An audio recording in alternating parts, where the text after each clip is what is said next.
everyone, I'm Kimberly Deel. And I'm Dehart. And we're the groomers here at Demoiselle's Dog Grooming Parlor. And in this video, we are going to be talking about the importance of brushing and combing your dog in between grooming appointments. And showing you a little bit how to do that. Okay, so this is Macy. She is a doodle.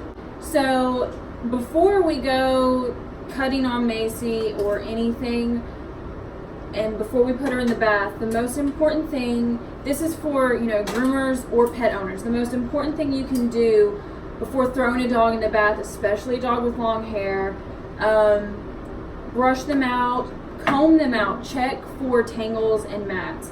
And the reason that I say comb the dog out is because the comb's really going to detect your mats and your tangles. If your comb won't go through the coat like butter and it snags, you got to work that out before you put it in the bath. And the reason is because water will tighten up the mats and the tangles even more than it already is, and you're just going to have a mess on your hands. So before we throw Macy in the tub, we are going to brush her out with a slicker brush, and then we're going to comb her out. So I have Heather over here combing, and we'll brush this. Because if it doesn't come through the comb or the coat just like this, then you've got a bunch of mats and tangles that you need to work through first. Because as soon as you get them in the water and you start to dry them or whatever, those mats start to get tighter, and they get tighter to the skin, which will really end up resulting in to have to shave really close to the skin.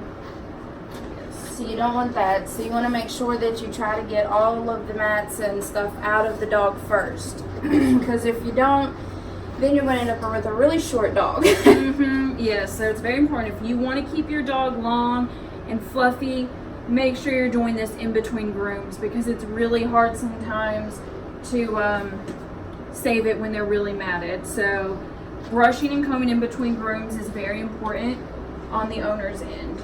Because once it gets to that point, it's really painful for the dog to actually, for the groomers to actually sit there and try to work that out. Especially if it's in a large area or, the majority of the dog, there is really no turning back from that point.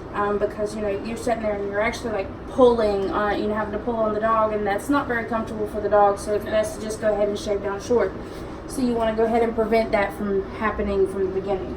Absolutely.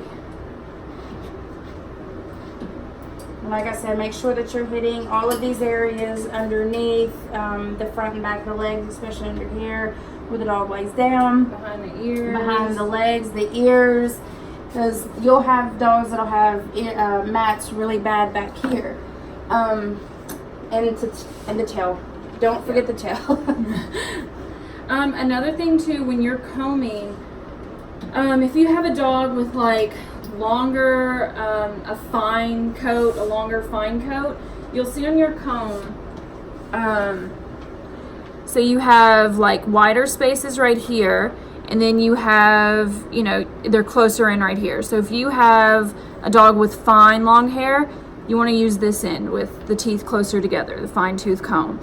If it's like a really thick dog, like you have a collie or something like that, you use the teeth that are wider, set farther apart.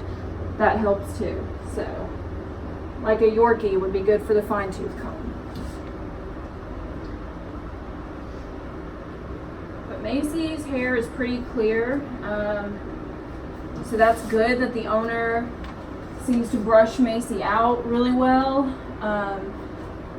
That helps because she wants to leave Macy fluffy, or fluffier.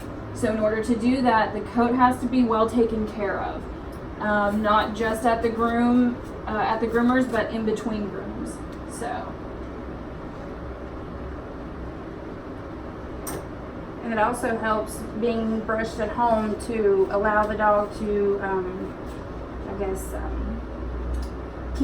allow us as groomers to do it here too, to be able to get through it and to make sure that we get the cut that, the owners want. Yeah. They tolerate it a lot better, I should say. It's not as painful.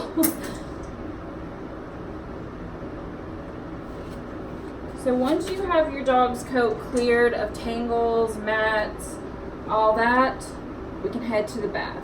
So that's what we will do next, is take Macy on back and get her bathed, and then we will come back and show you, you know, how to brush it and everything after the bath. And so do that. Set her on in the bathtub.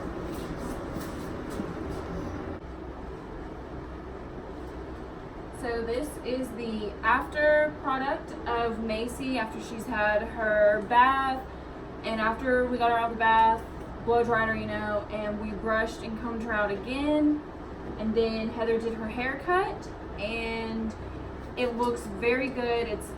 There's no clipper marks in it, and you know, a big thing, like if you don't brush or comb your dog out, you know, and you're going over it with the clippers and it snags, you're gonna get clipper marks all throughout the dog.